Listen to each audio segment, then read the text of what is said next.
जाकर ऐसा अवसर बन पाता है। जीव कई काम करता है। अब मैंने राम जी, कृष्ण जी और हनुमान जी क्यों बोले, आपने सुना होगा पहले।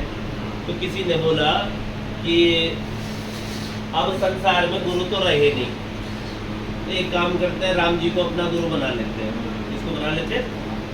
फिर तब तक ऐसे आप जैसे विद्वान मूर्ति थे, तो फिर कहने लगे क्या राम जी ने कोई गुरु नहीं बनाए। तो फिर उत्तर मिला, उनके गुरु विश्वामित्र और वशिष्ठ जी थे, वहीं से सारा ज्ञान प्राप्त किया। वो राम भी तब कहलाए जब गुरु वशिष्ठ जी ने और नाम रखा भैया ये है।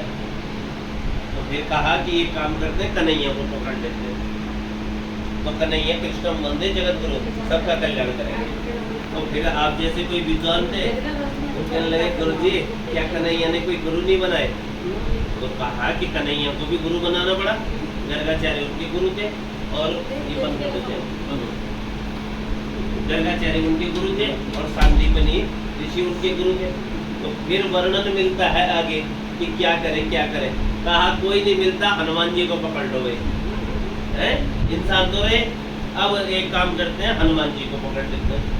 अब हनुमान जी को पकड़े तो पकड़े कैसे पकड़े भाई, समझ से बाहर है सब कुछ। कैसे पकड़े हनुमान जी को, कहा चलो पकड़ लेते हैं। फिर एक बीच में उठा, तुम हनुमान जी को पकड़ने तो जा रहे हो, तो क्या हनुमान जी ने कोई गुरु नहीं बनाए।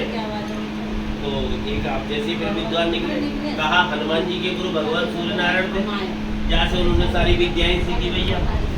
तो कहा किससे किसको बनाए, अब क्या करें, किसको बनाए क्या करें।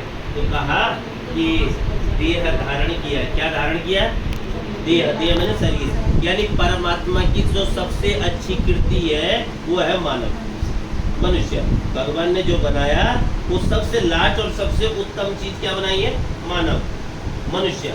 और मनुष्य में ऐसी बुद्धि डाली है, ऐसा विवेक डाला है, ऐसे सद्गुण डाला है कि वो स्वयं कर्म करता सबको खिलाता है। यहाँ तक भगवान जी को भी, जो देने वाला है उनको भी दे रहा है। चींटी से लेकर बिल्ली से लेकर कुत्ता से लेकर सबको देता है। कौन, केवल और केवल, हाँ केवल और केवल मानव। और मानव को बनाने वाला वो परमात्मा। तो अब कह रहे हैं कि अगर तुमने देह धारण की है तो देहधारी को देहधारी ही गुरु चाहिए, शरीरधारी को शरीरधारी ही चाहिए। अर्थात कैसे कहा हो सकता है उस परम पिता परमेश्वर तक मैं पहुंच पाऊं या न पहुंच पाऊं, इसकी कोई गारंटी नहीं। लेकिन कह रहे हैं वो कि तुम मुझ तक पहुंच पाए या न पहुंच पाए, लेकिन जिसने मुझे पकड़ा है यदि उसे पकड़ लिया तो उससे पहले मैं तुझे मिल जाऊंगा। कि तुम मुझे पहुंच पाए या ना पहुंच पाए, लेकिन जिसने मेरे चरण पकड़े हैं तो वो पहले मेरे तक पहुंच जाएगा। कहा इसका सिद्धांत कैसे, कहा कि हाथी और मगरमच्छ थे कि तो उन दोनों की क्या हुआ, लड़ाई हुई। जौ भर सूंड रही जल बाहर, तब हरि नाम उच्चारण।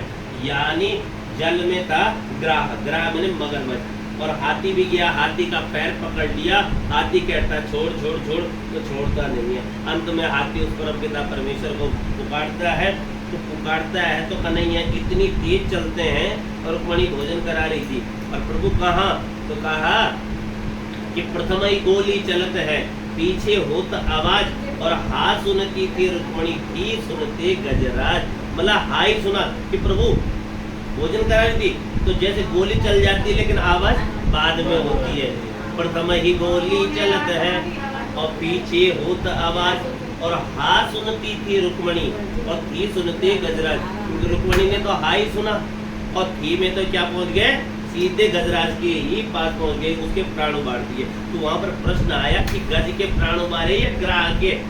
कहा गज के तो बाद में उबारते, पहले महाराज ग्राह के ही उबार दिए, यानी उस पापी ग्राह के। तो भगवान तो क्या करते हैं, यही कह रहे हैं कि तुम मुझे पकड़ पाए या न पकड़ पाए, जिसने मुझे पकड़ा है तू उसको पकड़ ले तो निश्चित ही मुक्ति का प्रबल साधन है। इसलिए कहते हैं मंत्रा सत्यम, पूजा सत्यम, सत्यमेव निरंजनम, और गुरु वाक्यम सदा सत्यम, सत्यमेव परम पदम। मंत्र सत्य है, पूजा सत्य है, वो निरंजन निर्विकार ब्रह्म परमेश्वर सत्य है। लेकिन उस सत्य को जानने के लिए गुरु रूपी सत्य को अपनाना पड़ता है।